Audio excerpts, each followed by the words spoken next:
Hi friends, எல்லோரும் எப்படி இருக்கீங்க? நல்லா இருக்கீங்களா? வாங்க கட்டிக்குளம் குக்கிங் சேனலுக்கு எல்லாத்தையும் வரவேற்கிறேன். இப்போ நம்ம கொத்தமல்லி துவையல் செய்கிறதுக்கு சாம்பார், ரசம், எல்லா சாதம் வெரைட்டி ரைஸ் எல்லாத்துக்குமே இந்த துவையல் சூப்பராக இருக்கும். வாங்க எப்படி செய்யலான்னு வாங்க வீடியோக்குள்ளே.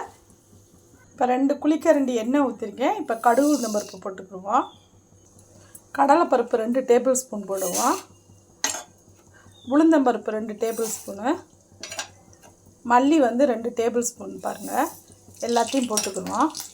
நெல்லிக்காய் ஒரு சின்ன சைஸ் அளவு பாருங்கள், இவ்வளோ புளி போட்டிருக்கேன். வெள்ளைப்பூடு, இப்போ பெருங்காயம் இவ்வளோ போட்டிருக்கேன்.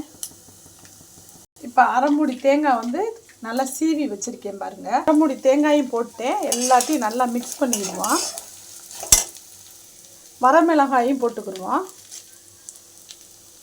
எல்லாமே நல்லா வதங்கிருச்சு. கல் உப்பு போட்டுக்குருவோம். கொத்தமல்லி நல்லா வாஷ் பண்ணி வச்சுருக்கேன், அதையும் இதிலேயே போட்டுக்குருவோம்.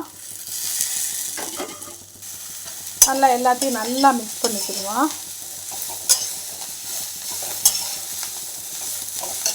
மல்லி ரொம்ப வதங்க வேண்டாம், இந்த அளவு வதங்கினா போதும். ஸ்டவ்வை ஆஃப் பண்ணிவிட்டு மஞ்சள் பொடி போட்டுக்கோங்க, அப்படின்னாத்தே கலர்ஃபுல்லாக இருக்கும் துவையல். மஞ்சள் பொடியும் போட்டு நல்லா மிக்ஸ் பண்ணியாச்சு. ஆறவும் நம்ம அரைச்சிக்குருவோம். இப்போ நல்லா ஆறட்டும். பாருங்கள் எவ்வளோ கலர்ஃபுல்லாக இருக்குன்னு பாருங்கள். இப்படி தட்டில் எடுத்து ஆற வச்சுருங்க, அரைச்சிட்டு உங்களுக்கு காமிக்கிறேன். ஃபஸ்ட்டு தண்ணி ஊற்றாமல் அரைச்சிக்கிடுவோம். இப்போ 1/4 கிளாஸ் தண்ணி ஊற்றிக்கிடுவோம். இப்போ தண்ணி ஊற்றி அரைச்சாச்சு. இப்போ நல்லெண்ணெய் 1 ஸ்பூன் ஊற்றிக்கிடுவோம்.